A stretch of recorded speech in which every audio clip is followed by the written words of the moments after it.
ख्यातनाम नाटककार राम गणेश गडकरींचं राजसन्यास हे बहुचर्चित नाटक संपूर्ण गडकरी खंड 1 मधनं वगळण्याचा निर्णय घेतल्याचं कळतंय। राजकीय दबावामुळे साहित्य संस्कृती मंडळानं गडकरींची साहित्य कृती वगळण्याचा निर्णय घेतल्याची चर्चा आहे। नेमका वाद काय बघूयात हा रिपोर्ट। राम गणेश गडकरींच्या नाटकावरून वादाचं नाट्य। गडकरींच्या खंडातून राजसन्यास नाटक वगळणार। साहित्य संस्कृती मंडळाच्या निर्णयामुळे वादाची तिसरी घंटा। राजसन्यास ख्यातनाम नाटककार राम गणेश गडकरी यांचं वादग्रस्त नाटक।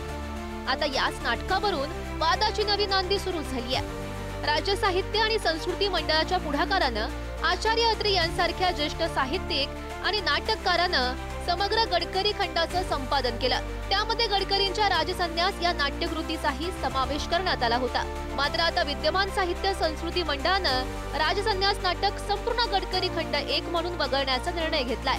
त्यावरून वादाचा पुढचा अंक आता सुरू झालाय।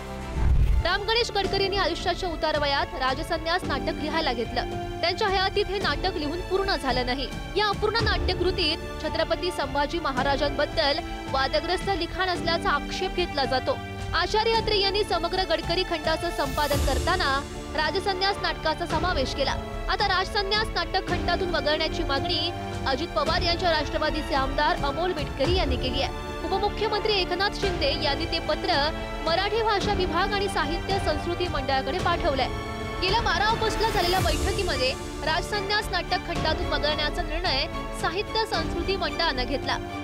वैराग्याच्या वेगाने फडफडणाऱ्या भगव्या झेंड्याला दारूबाजाचे तोंड पुसत्याचा दस्तरुमाल केला तो हा संभाजी आणि महाराष्ट्र लक्ष्मीच्या वैभवाचा जरी फटका फाडून त्याची डॅश डॅश डॅश काचोडी केली तो हा संभाजी। इतकं भयंकर हे नाटक आजही महाराष्ट्र शासनाच्या शासकीय मुद्रणालयामध्ये विक्रीला आहे। त्यांच्या संबंधी तक्रार लोकप्रतिनिधींनी आपली नोंदवली शासनाकडे, विधानसभेमध्ये वगैरे वगैरे। तेव्हा शासनाने मंडळाला म्हणजे साहित्य संस्कृती मंडळाला मत विचारलं तर मंडळाच्या सगळ्या सदस्यांनी एकमताने असा निर्णय दिला की ते पुस्तक जे आहे ते वगळावं। त्यातला मजकूर अत्यंत चुकीचा आहे, वाईट आहे, संभाजी महाराजांचा अवमान करणारा आहे आणि लोकांना तो रुचत नाही आणि सत्याचा अपलाप करणार आहे, त्यामुळे ते वगळावं। साहित्य संस्कृती मंडळाच्या या निर्णयामुळे साहित्यप्रेमींमध्ये नाराजीची भावना व्यक्त होते।